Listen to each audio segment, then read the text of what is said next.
Damos a todos ustedes la cordial bienvenida a esta actividad intitulada Temores y Esperanzas del Final de los Tiempos.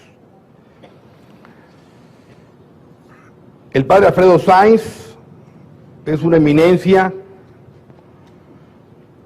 no solo en su país de origen, Argentina, sino en todo lo que es Latinoamérica y Europa. Tiene doctorado en teología con especialidad en Sagrada Escritura en la Universidad de San Anselmo en Italia, profesor de patrística y es autor de más de 60 títulos, entre los cuales hoy contamos con 2 de ellos, El fin de los tiempos y 6 autores modernos, y uno más que se llama El hombre moderno, ¿no? Correcto. Vamos a comenzar con el padre Alfredo Sáenz, que nos va a dar una visión de lo que es el tema toral de la revelación, particularmente en el libro del Apocalipsis, el misterio del mal, expresado en esas 2 grandes bestias que habla Juan en el capítulo 13 del Apocalipsis, la bestia del mar, del poder del mundo, del poder político, y la bestia de la tierra, que es el poder religioso. 2 grandes poderes concretados en 2 personas específicas y que van a aparecer al final de los tiempos. En contraposición, el Apocalipsis también nos habla de 2 mujeres. Una mujer vestida del sol, que tiene el luna bajo sus pies, coronada de estrellas, de 2 estrellas, y una mujer que es una ramera, una prostituta, que fornica con los reyes de la tierra. Estas 2 mujeres apocalípticas tienen en el contexto histórico actual una gran trascendencia que perfila precisamente la iglesia fiel de la infiel que se va a manifestar en este final de los tiempos. Este tema lo va a abordar el padre Alfredo Sáenz. Ojalá pues este simposio para los presentes cumpla con las expectativas y podamos salir esta tarde, noche, con una comprensión un poco más clara de los tiempos que estamos viviendo y de la posición y actitud que cada uno debe adoptar como fiel, creyente y como católico en este momento decisivo de la historia. Con ustedes, el padre Alfredo Sáenz, para quien pido un aplauso fuerte.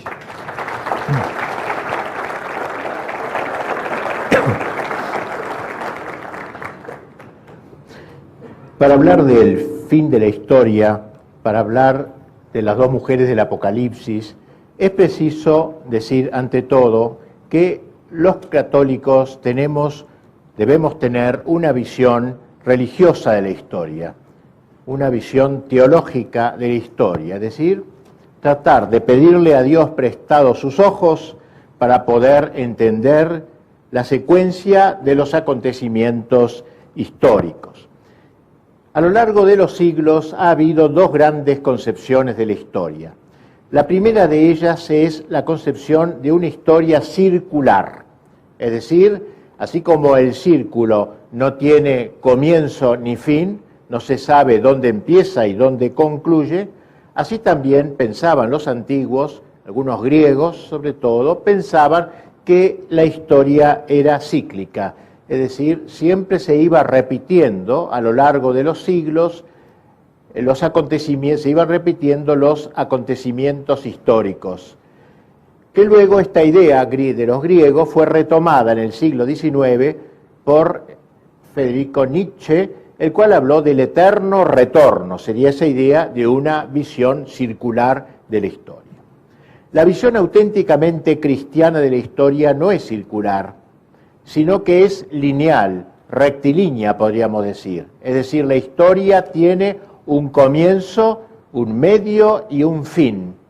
El comienzo es la creación de los ángeles y de los hombres, que abre el ciclo histórico, El medio es la encarnación del Verbo, no un medio cronológico estrictamente, pero sí un medio, digamos, en el sentido de que todo lo anterior tendía a esa plenitud de los tiempos, la venida del Verbo encarnado, y un fin que es la vuelta gloriosa de Cristo al término de la historia, vendrá de nuevo con gloria, como rezamos en el credo, pero desgraciadamente lo decimos con los labios, pero este dogma de la fe que es la vuelta de Cristo en gloria y majestad, no integra por lo general la espiritualidad del cristiano de hoy. Ahora, esta línea horizontal cristiana ha sido tergiversada luego, manteniendo su horizontalidad, pero negando todas sus virtualidades en lo que se llama el iluminismo de Kant, de Hegel, de la Revolución Francesa, que entendía así la historia como algo horizontal, pero negaba que hubiese un fin de la historia. Hablaba de un progreso indefinido, es decir, la historia progresa necesariamente dentro de la historia sin de que concluya jamás la historia, sin que comience la eternidad. Es una tergiversación de la idea cristiana y horizontal de la historia. El gran maestro para nosotros los católicos de estas doctrinas relativas a la historia es San Agustín, el cual escribió una obra que se llama De Civitate Dei, o sea, sobre la ciudad de Dios, que es el autor que probablemente ha mejor expresado el sentido teológico de la historia. Ha habido otros autores luego importantes, Santo Tomás de Aquino, la cumbre de la teología, pero Santo Tomás no se ha detenido demasiado en este tema de la historia, cambió sí San Agustín. Dice en ese libro, el gran doctor de la Iglesia, dos amores fundaron dos ciudades, el amor de sí, hasta el menosprecio de Dios, la terrena, el amor de Dios, hasta el menosprecio de sí, la celestial. Pues bien, aquí se habla pues de un enfrentamiento, dos amores crean dos ciudades contrarias, una fundada en Dios, en la primacía de Dios, y otra fundada en la criatura, en la primacía, en el primado de la criatura. Y dirá San Agustín que la historia se va a entender como un conflicto entre estas dos ciudades. Pero acota el santo una información sumamente interesante, y es que las dos ciudades no empezaron con los hombres, sino ya con los ángeles.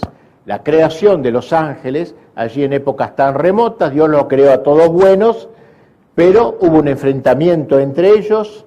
Algunos gritaron como San Miguel, ¿quién como Dios? Micael quiere decir en hebreo, ¿quién como Dios? Micael, ¿quién como Dios? El primado de Dios. Y otro grupo de ángeles numeroso se rebeló contra Dios y gritó, no quiero servir, no serviré a ese Señor. Y así entonces las dos ciudades comienzan en el mundo angélico. Pero luego, evidentemente, esas dos sociedades de ángeles fueron acompañadas por las dos ciudades del hombre, las dos sociedades de los hombres en la tierra. También los hombres nos vamos a dividir, a semejanza de los ángeles, en dos grandes bandos, integrando así la ciudad de Dios unos y la ciudad del mundo de los hombres otro. No son cuatro ciudades, son dos ciudades, los ángeles buenos con los hombres buenos, los ángeles perversos con los hombres perversos, dos grandes ciudades. Bien, hay una ciudad pues en torno al hombre, una ciudad soberbia, orgullosa, antropocéntrica, es decir, que se centra en el hombre es el centro de la sociedad.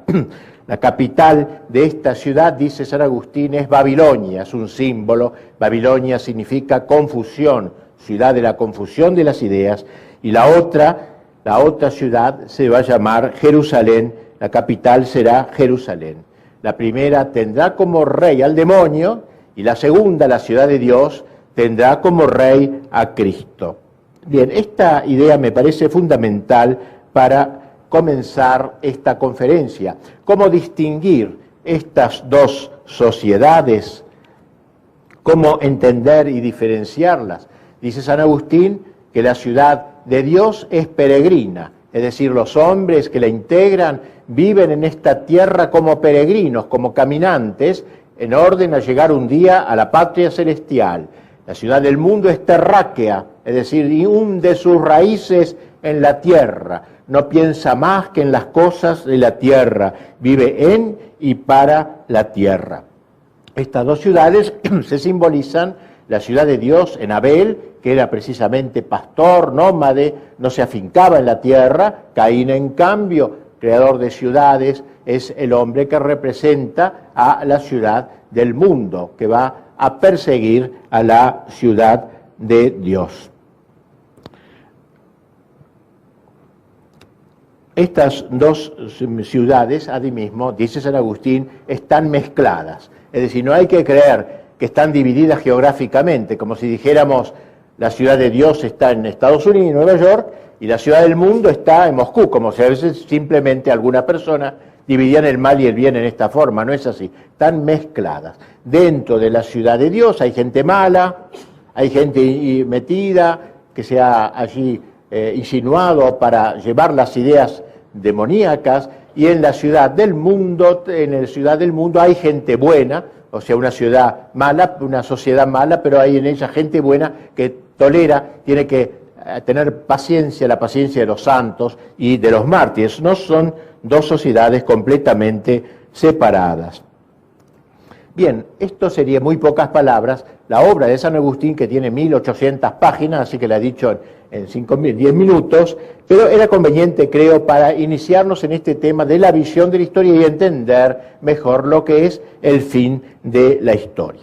La obra de San Agustín termina, digamos, en un momento determinado. Cuando él muere, por supuesto, no puede seguir hablando de la historia luego de su muerte. Así que llega hasta el siglo IV, V, donde muere, y luego salta a los últimos tiempos: muerte, juicio, infierno y gloria. Es como una sinfonía inconclusa, que él ha dejado las pautas para juzgar a la historia, pero él no ha podido recorrer todos los pasos de la historia. Toca a nosotros completar esta sinfonía inconclusa de acuerdo a las pautas que él ha dejado. Y así podríamos decir, muy brevemente también, que la historia ha tenido diversos jalones. Al principio la Iglesia fue perseguida, la Iglesia no podía realizar una cristiandad. La cristiandad es cuando el Evangelio impregna el orden temporal, la política, el arte, la cultura, la economía. Durante la época de las persecuciones no podía haber cristiandad, porque el poder político, el poder del imperio, estaba en manos de enemigos de la Iglesia. Pero luego, cuando el imperio se hace cristiano, y se va preparando, se va gestando la futura gloriosa cristiandad, que es la época sobre todo de la Edad Media. Ustedes saben que se habla muy mal de la Edad Media en los colegios y en las universidades, pero eso es porque se quiere atacar a la Iglesia, que fue la que de algún modo ayudó a impregnar esa sociedad con el espíritu del Evangelio. Y así tuvimos reyes santos como San Luis, San Fernando, San Vladimir y tantos más. Tuvimos una cultura evangelizada por el cristianismo. Ahí nacieron las grandes universidades en la Edad Media. Tuvimos a Santo Tomás, San Buenaventura y tantos pensadores. También se evangelizó el orden del trabajo con las corporaciones medievales. Se evangelizó también el ámbito de la guerra. Llegaban los bárbaros con sus costumbres sanguinarias, y la Iglesia trató de explicar que la violencia se puede usar, pero solo cuando se pone al servicio de la verdad desarmada, la fuerza armada al servicio de la verdad desarmada, y así comienzan a nacer los ejércitos impregnados por el espíritu evangélico, el espíritu cristiano. Es decir, todo el orden temporal quedó durante 3 siglos fijado a la luz del Evangelio. No quiere decir esto que todos en la Edad Media fuesen buenos, ni mucho menos. Había muchos sinvergüenzas, corruptos y ladrones. Pero la línea general, el pensamiento que regía esta época fue parte de la ciudad de Dios. Fue una encarnación de la ciudad de Dios de que hablaba San Agustín, ahora en esta época. Al acabar la Edad Media, comienza un proceso de disgregación, un proceso de destrucción del bloque de la cristiandad. Y ese proceso destructivo tiene 3 grandes etapas, podríamos decir. Así han hablado los papas, Pío XII sobre todo, tres grandes etapas, tres grandes jalones de la destrucción de la cristiandad. El primero fue la Reforma Protestante, que al introducir la idea del libre examen hizo que la gente se independizase de la Santa Sede, se independizase de Roma, y así Europa quedó dividida en dos partes enormes, se rompió el bloque de la cristiandad. Lutero creía en Dios, por supuesto creía en Dios. Lutero creía en Cristo también, firmemente, tenía fe en Jesucristo, pero Lutero negó su acatamiento a la Iglesia, eso fue lo que negó, eso fue el primer paso de la revolución anticristiana. El segundo paso lo podemos ver concretado por la Revolución Francesa. La Revolución Francesa, al declarar la supremacía de la razón sobre la revelación, del orden natural sobre el sobrenatural, hizo que el hombre viviera en esta tierra como si esta tierra tuviese su sentido en sí misma, sin una visión trascendente. Y por eso hablaba de un ser supremo, vago, vaporoso, es decir, negó también como Lutero a la Iglesia católica como la verdadera, aceptó a Cristo todavía, aceptó a Cristo, pero como un gran hombre, no como Dios, como verbo encarnado, y aceptó a Dios como un Dios vago, vaporoso, el deísmo que se llamó, como el supremo arquitecto, alguien que está lejos de nosotros y que no interfiere en nuestros asuntos intrahistóricos. Quedaba por dar el último paso, el paso supremo, la negación ahora de Dios mismo, y ese paso lo va a dar la Revolución Soviética, en donde en realidad la época fue una sociedad que se quiso fundar sobre la negación de Dios, el ataque a Dios. Había sociedades anticristianas cuya misión era expulsar a Dios de la faz de la tierra. Y este último paso niega a Dios. Así que hay tres pasos bien claros. El primero niega a la Iglesia, el segundo niega a Cristo como Dios, y el tercero niega a Dios mismo. Son tres pasos fundamentales para entender lo que está pasando hoy. Esto lo ha dicho, lo ha repetido Pío XII, que hubo estos tres momentos en la historia. Y ahora ha caído el comunismo. Ustedes dirán, bueno, se acabó toda esta crisis anticristiana, esta revolución anticristiana, pero no es así, sino que el nuevo orden mundial, la globalización moderna, se está instaurando sobre la base de todas estas negaciones anteriores. Es como la cosecha, digamos, histórica de toda esta negación de la Revolución Francesa, de la Soviética y de la Reforma Protestante, encuentran ahora su momento final, y que es un momento que nos huele a que estamos cerca, no sabemos si muy cerca o no tan cerca, pero estamos cerca de fin de los tiempos, cuando la victoria casi del poder del mal, de la ciudad del mundo, sea total. De esto hablaremos. Aunque diremos que la última palabra la tendrá Cristo, la victoria final es nuestra, es de Cristo nuestro Señor. Vamos ahora ya, vista esta introducción, al Apocalipsis mismo. En el Apocalipsis leemos en el capítulo 13, 1-8, vi surgir del mar una bestia, y el dragón le dio su poder y su trono y gran poderío.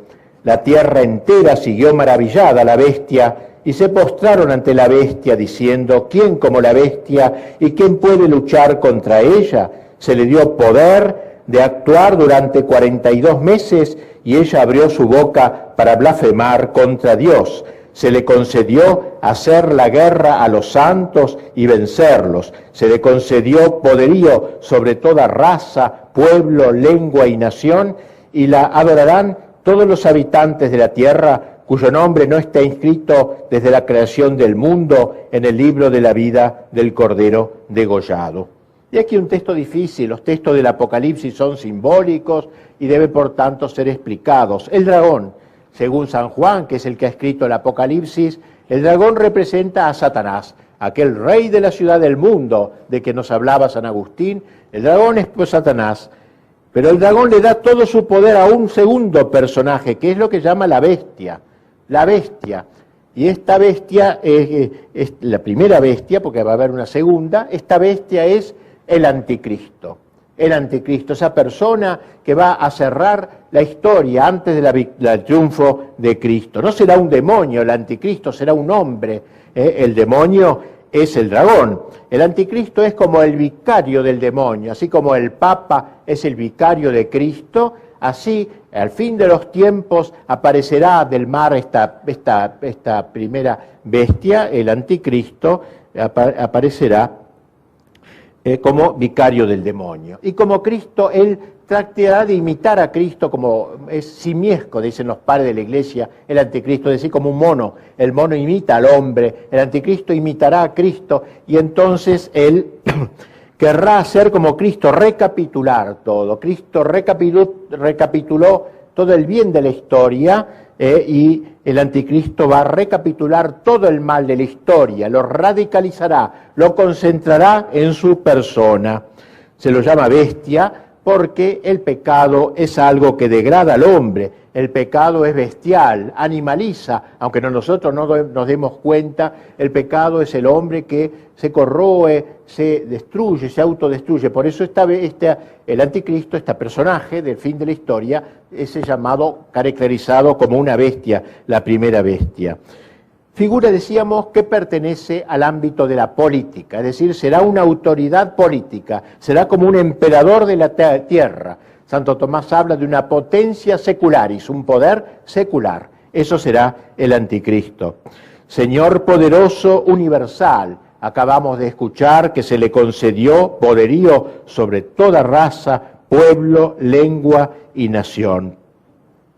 El mundo se entusiasmará, lo recibirá con los brazos abiertos. Ven, Señor antijesús, ven, Señor anticristo, lo recibirá con gloria, porque él va a aparecer como un benefactor, no va a aparecer como un monstruo sanguinario, terrible, va a aparecer como un hombre que viene a traer la paz al mundo, la paz del mundo, no la que Cristo vino a traer. Es un hombre que solucionará los problemas sociales, políticos, todos se irán detrás de él. Todos irán, pero en la inmanencia, es decir, creando una sociedad que solo viva en la tierra, para la tierra, inmanere, quiere decir permanecer en la actitud del hombre que vive en esta tierra como si fuese su patria definitiva. Contrariamente a la idea cristiana de la trascendencia, después de esta tierra nos espera el cielo, después de este caminar por la tierra nos espera la gloria si somos fieles a Dios. Pues bien, el anticristo instaurará la inmanencia, el hombre para la tierra, el paraíso en la tierra, recuerdan, decía Marx, y esta será la gran idea del anticristo, el hombre que no piense más que en la tierra, en las cosas de la tierra, y que considere todo lo del cielo, de la gloria de Dios, como una alienación, como una utopía absurda, digamos así, algo que no existe en realidad. El anticristo, pues, impondrá en el mundo ese gran poder. Y hoy, que estamos en esta época de globalización, de nuevo orden mundial, nos parece que esta idea que San Juan en el siglo I gestó, por inspiración de Dios naturalmente, pareciera poder tener cumplimiento en esta unidad mundial. Falta que aparezca un personaje, un emperador mundial, para que haga suyo esta bandera de la ciudad del mundo contra la ciudad de Dios. Bien, junto a esta primera bestia aparece una segunda bestia en el Apocalipsis. Dice el texto, Apocalipsis 13, 11, 12, vi luego otra bestia que surgía de la tierra y tenía 2 cuernos como de cordero, pero hablaba como una serpiente. Ejercerá todo el poder de la primera bestia en servicio de esta, haciendo que la tierra y sus habitantes adoren a la primera bestia. ¿Quién será? ¿Qué será esta segunda bestia? Esta segunda bestia, según los autores de la Iglesia que han meditado sobre estos temas, sería la Iglesia adulterada, es decir, la Iglesia santa. La Iglesia católica es santa esencialmente, nunca dejará de ser santa, católica, apostólica y una, pero sus miembros, no todos sabemos bien, son santos. Y habrá un tiempo en que dentro de la Iglesia habrá una adulteración de la fe. Muchos católicos e incluso autoridades de la Iglesia corregirán el credo, querrán corregir el credo, digamos así. No que la Iglesia perderá la fe, pero que se verá gravemente afectada en muchos de sus miembros, incluidos muchos dirigentes.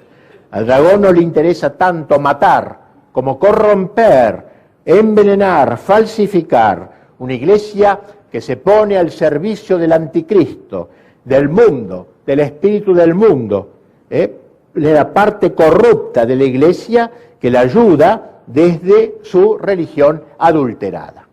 Ahí tenemos ya pues estos dos grandes personajes sin los cuales no podemos entender el tema específico de nuestra conferencia. La primera bestia, el anticristo; la segunda bestia, según parece, dentro de la iglesia el poder que lo va a ayudar al anticristo, el ministerio de propaganda, va a ser propaganda, aparece como un carnero, como una ovejita mansa, pero en el fondo es una serpiente, esta segunda bestia.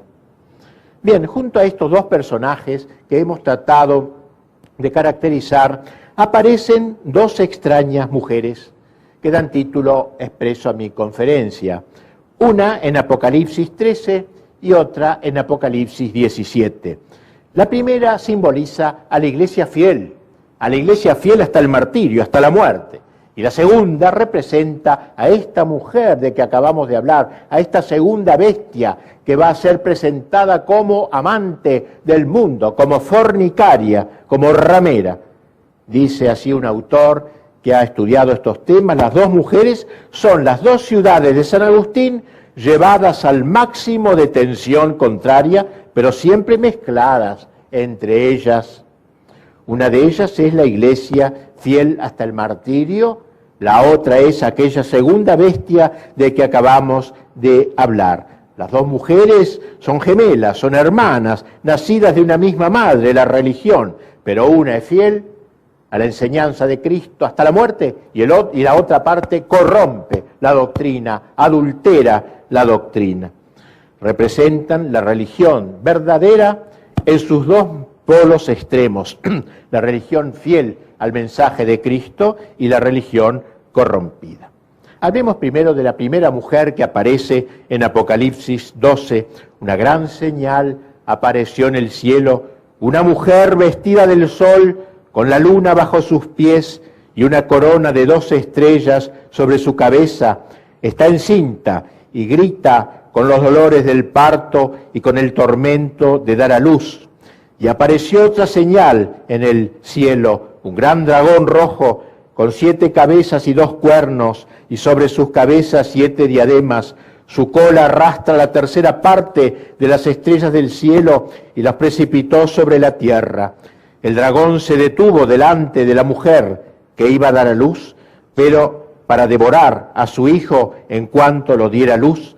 La mujer dio a luz un hijo varón, el que ha de regir a todas las naciones con cetro de hierro, y su hijo fue arrebatado hasta Dios y hasta su trono. Y la mujer huyó al desierto, donde tiene un lugar preparado por Dios para ser allí alimentada 1260 días. Y aquí el texto, pues, Apocalipsis 13, 1, 6, porque texto difícil, poético, lírico, que puede prestarse a alegorías extrañas, ¿no? Pero que en el fondo es bien católico y exalta lo que más amamos. Este texto es central del Apocalipsis, es el texto central del Apocalipsis que señala la agudización final, la historia de las hostilidades entre las dos ciudades, el punto culminante de la historia. ¿Quién es esta mujer? ¿A quién simboliza esta imagen que vio San Juan en sus apariciones divinas? Algunos han visto en ella a la Santísima Virgen, pero no parece, porque esta mujer sufre dolores de parto, y María, cuando dio a luz a Jesús, no tuvo tales dolores. Sin embargo, por un sentido simbólico, la liturgia de la Iglesia le aplica a la Virgen esta visión. Los dolores de María, los dolores de esta mujer, sería la compasión de María, su maternidad espiritual que engendra a nosotros, a los que creemos en Jesús. Para otros, esa mujer es figura de la Iglesia de los últimos tiempos. Y nos parece que esta es la mejor interpretación, que esto es así. Esta mujer, coronada del sol con las estrellas, representaría a la Iglesia católica, mujer vestida del sol, con la luna por escabel de sus pies y una corona de 12 estrellas. El vestido de sol es la fe verdadera y la luna bajo los pies es el mundo cambiante que la Iglesia domina y la corona de 12 estrellas, la plenitud de la doctrina y los predicadores de ella. Y la Virgen de Guadalupe tiene mucho de esta simbología de esta mujer del Apocalipsis 12. Para nosotros es pues esta imagen, la imagen de la Iglesia fiel, sobre todo considerada en sus últimos tiempos, un símbolo del pequeño resto que al fin de la historia, contra viento y marea, resistirá los embates del dragón y la segunda bestia. El mismo Apocalipsis 12 prosigue refiriéndose a esa lucha. Entonces se entabló una batalla en el cielo.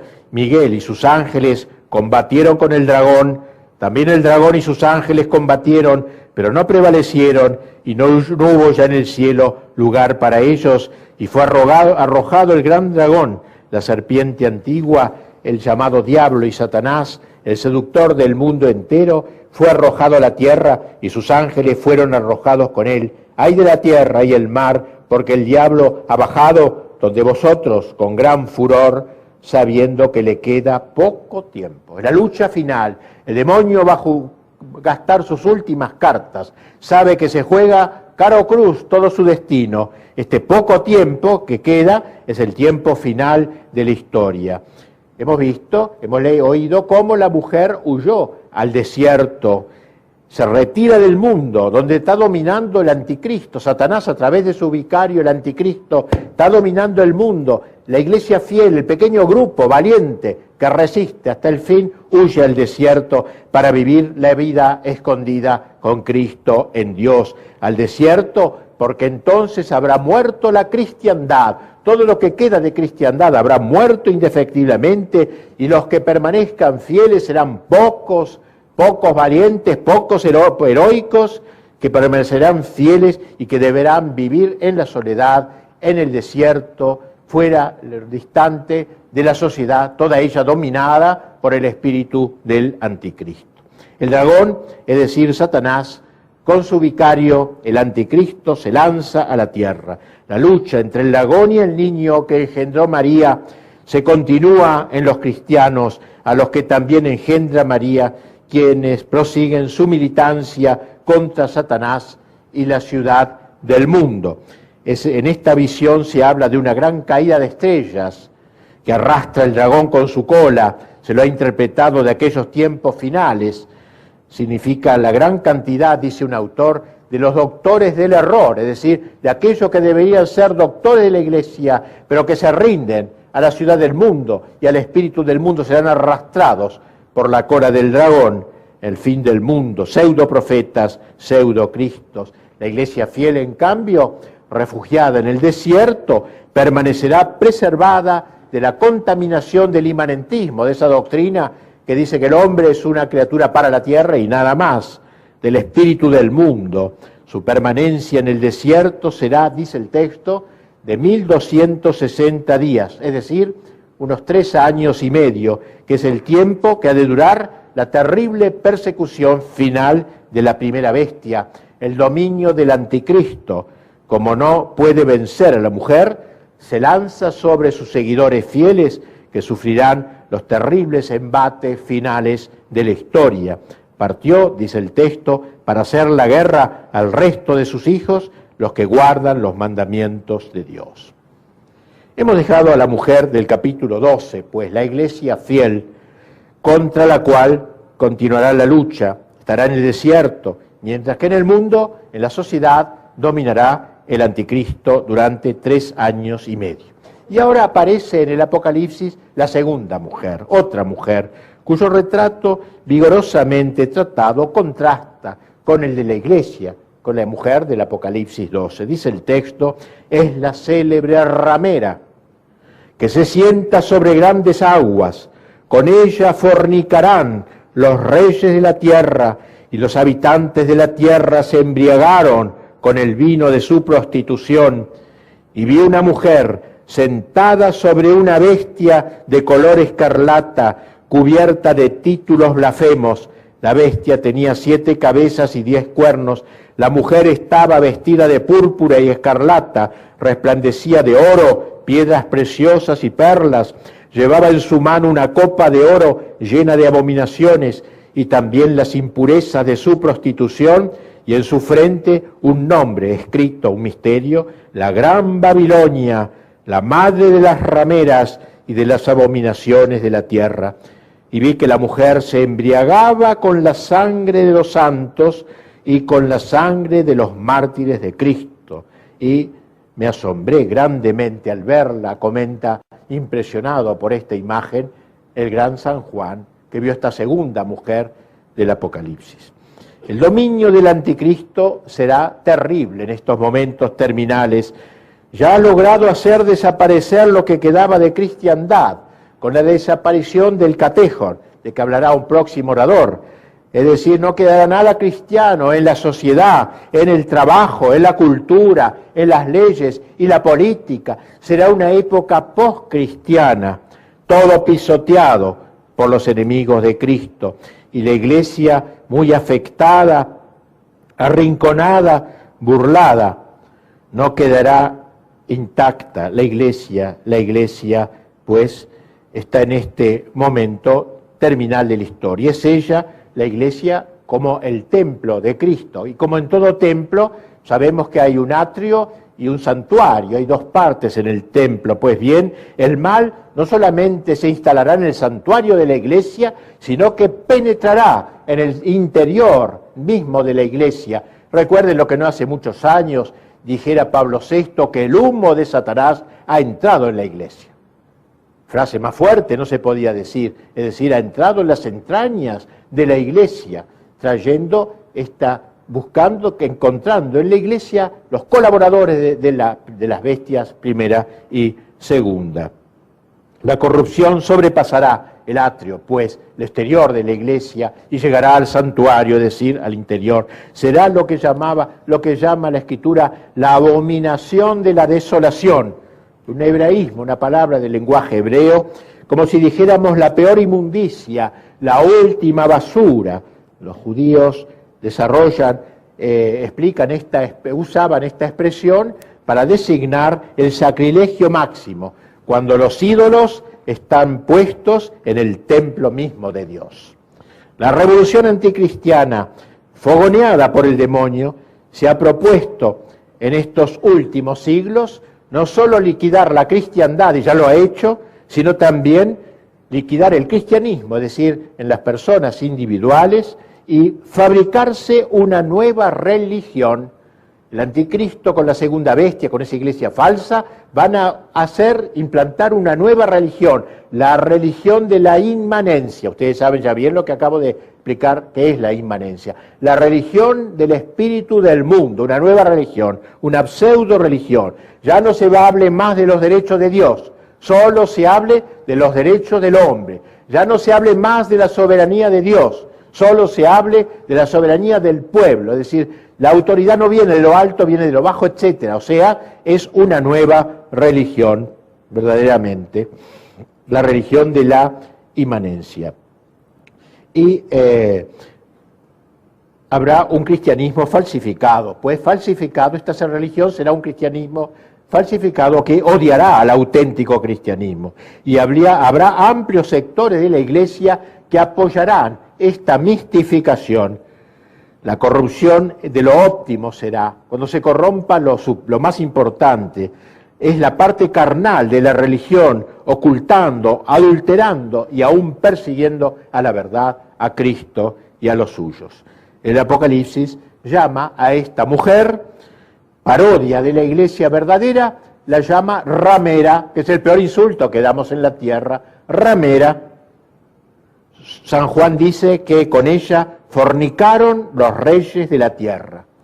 Ha querido esta iglesia falsa amalgamar el reino y el mundo, el espíritu del mundo.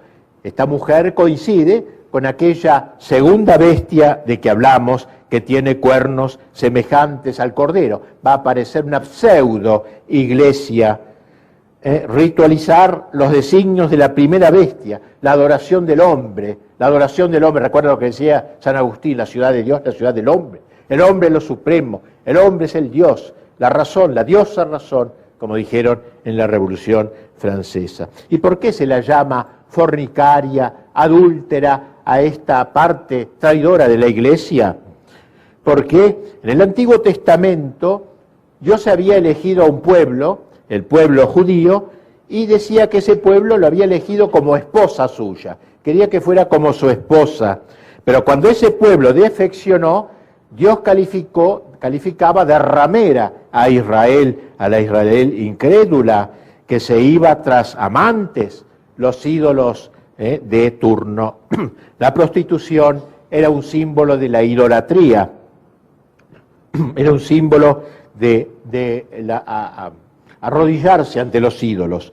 Israel, la esposa de Yahvé, al entregarse al culto idolátrico, abandonaba a su esposo legítimo, a Dios, dándose tras a dioses falsos.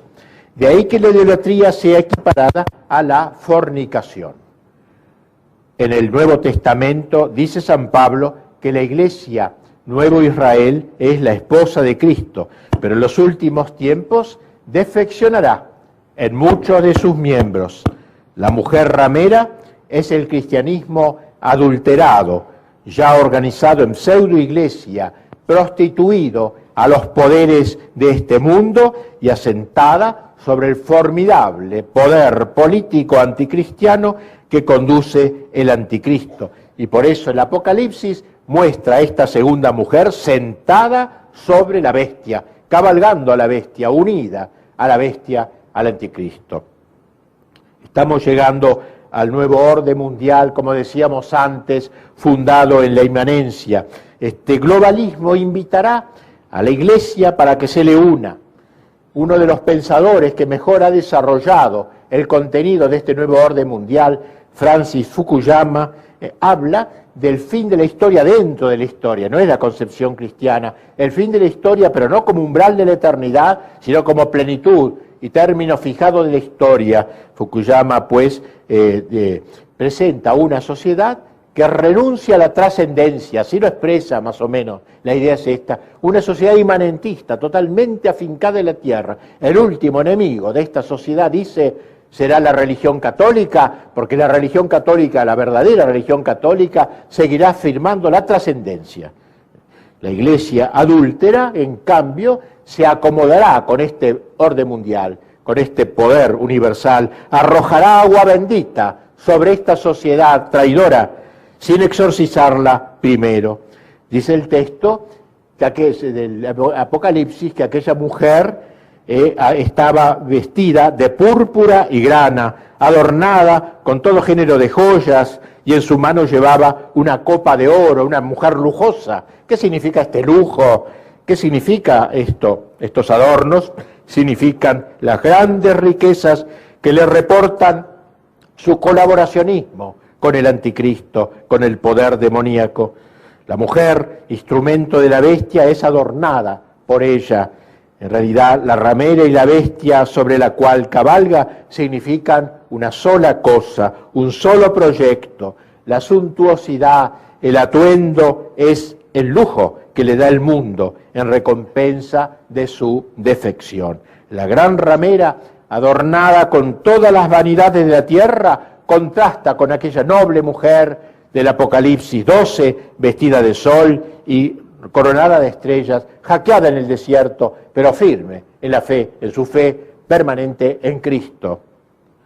Señala el texto que aquella mujer ramera tenía escrito, dice, sobre su frente un nombre, un misterio: Babilonia, la grande, la madre de los fornicarios y de las abominaciones de la tierra. Recuerda que San Agustín ponía de capital de la ciudad del mundo a Babilonia, y aquí habla pues que esta mujer tenía en su frente marcado ese signo.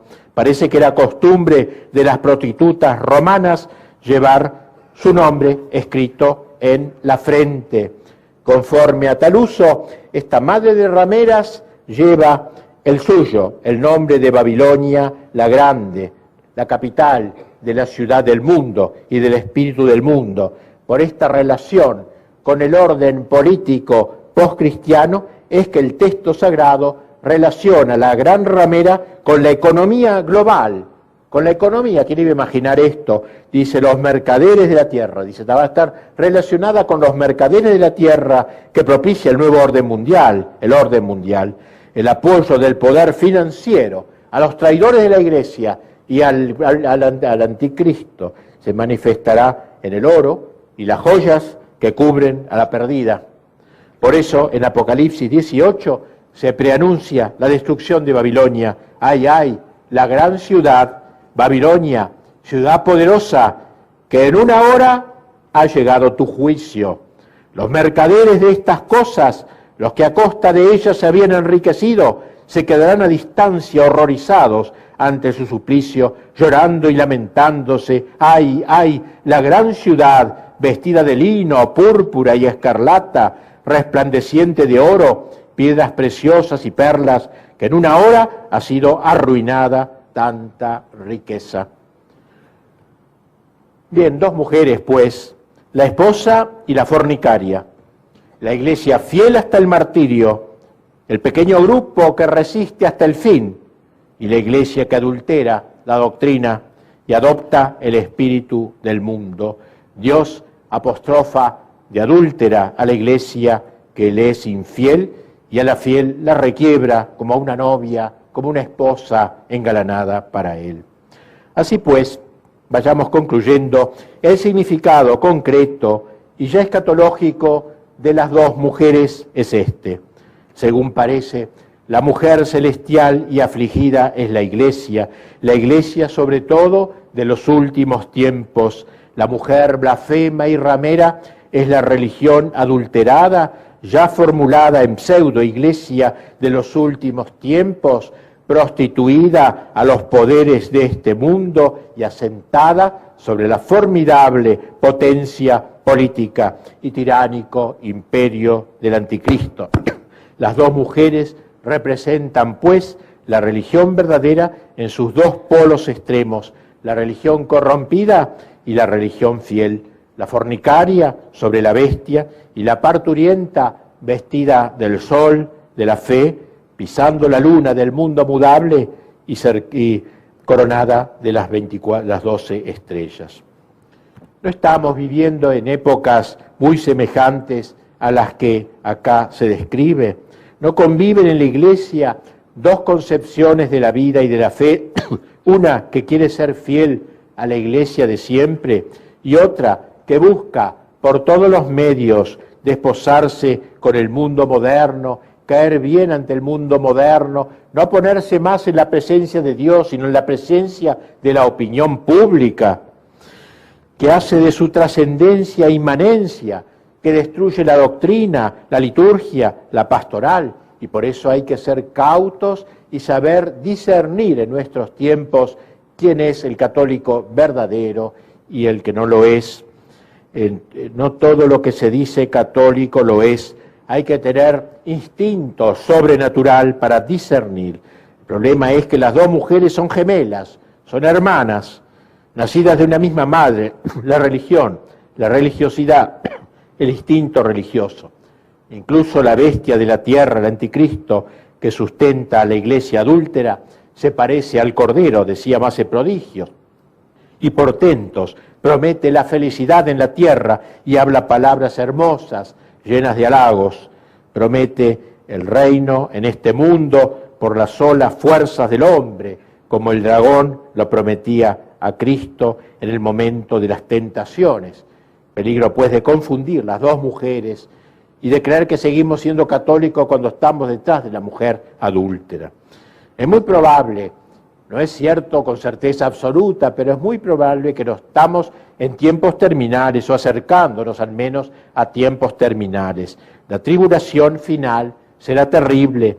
La Iglesia habla de un pequeño resto, mínimo, minúsculo, que resistirá hasta el fin.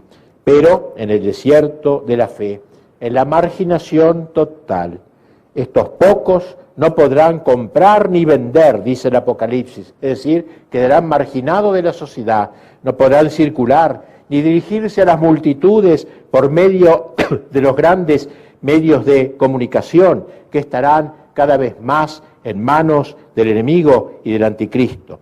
Por eso serán pocos los que permanecerán fieles a situaciones de heroísmo, y sobre todo de heroísmo sobrehumano, son para pocos. Y si esos días no fuesen abreviados, dice la Escritura, no quedaría ni uno fiel a Dios. Sobre todo serán terribles los tormentos interiores que sufrirán los fieles, sometidos a noches oscuras, interminables, que no se resolverán quizás en esta vida. Pero debo destacar bien, para concluir ahora, que el Apocalipsis no es un libro de terrores, no es un libro para traer miedo, como a veces la gente cree, como decía Jorge Luis Borges, dice que cuando leo el Apocalipsis estoy frente a un libro que me aterroriza. No es eso, el fin del Apocalipsis es dar consuelo, al revés, es adelantarnos en profecía tiempos terminales para que cuando lleguen ya estemos prevenidos, ya estemos advertidos. Si no tuviéramos la profecía del Apocalipsis, aquella tribulación sería inaguantable y la confusión sería inextricable. Pero en la Escritura, ha dicho San Juan Crisóstomo, están marcados los males futuros para que cuando vengan no nos aplasten. Por eso nunca debemos perder la esperanza y la alegría de ser católicos, con la esperanza de ser fieles, de ser contados en el libro de la vida, como dice el Apocalipsis, en ese grupo, aunque sea pequeño, fiel totalmente a Dios. Sabemos que el triunfo final es de Cristo, pero también sabemos que lo penúltimo será del anticristo.